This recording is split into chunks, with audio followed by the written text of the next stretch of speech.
कोल्हापूर रत्नागिरी महामार्गाच्या बाजूपट्ट्या रस्त्यापासून 6 इंच खाली आहेत। त्यामुळे एखाद्या वाहनाला साईड देताना बाजूपट्ट्यांचा अंदाज येत नाही। त्यामुळे अपघातांचं प्रमाण वाढलंय। दुचाकी चालकांच्या दृष्टीने या बाजूपट्ट्या जीवघेण्या ठरत आहेत। संबंधित विभागाने रस्ता आणि बाजूपट्ट्या समपातळीवर कराव्यात अशी मागणी वाहनधारकातून होतीये। कोल्हापूर रत्नागिरी मार्गावरील छत्रपती शिवाजी पूल ते वाघबीळपर्यंतच्या रस्त्याचं डांबरीकरण झालंय। मात्र रस्त्याच्या बाजूपट्ट्या धोकादायक स्थितीत आहेत। रस्त्यापासून बाजूपट्ट्या 6 ते 8 इंच खाली आहेत। त्यामुळे रस्त्यावरून वाहन खाली घेताना आणि पुन्हा रस्त्यावर आणताना अपघात घडत आहेत। पन्हाळगड आणि ज्योतिबाच्या दर्शनासाठी जाणाऱ्या पर्यटक भाविकांची या रस्त्यावर नेहमीच वर्दळ असते। या रस्त्याच्या दोन्ही बाजूला असणाऱ्या हातगाड्या, छोटे गाळे आणि इतर साहित्य हटवून हा रस्ता अतिक्रमण मुक्त केलाय। पण संबंधित विभागाने रस्त्याच्या धोकादायक बाजूपट्ट्यांकडे दुर्लक्ष केलंय।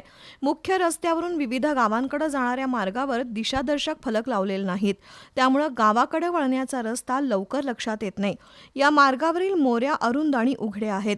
वडणगे फाट्यावरील आणि आंबेवाडी मोरीच्या ठिकाणी अपघात स्पॉट निर्माण झालाय। रस्त्याच्या बाजूला आंबेवाडी परिसरात कचऱ्याचे ढीग साचले आहेत।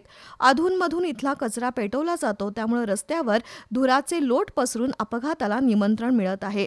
हॉटेल व्यावसायिकांनी टाकलेल्या कचऱ्यामध्ये अन्न शोधणाऱ्या भटक्या कुत्र्यांची टोळी या परिसरात फिरत असते। वाहनधारक आणि प्रवाशांना भटक्या कुत्र्यांचा त्रास सहन करावा लागतोय। बाजूपट्ट्या खोल असल्याने अपघाताचं प्रमाण वाढलंय।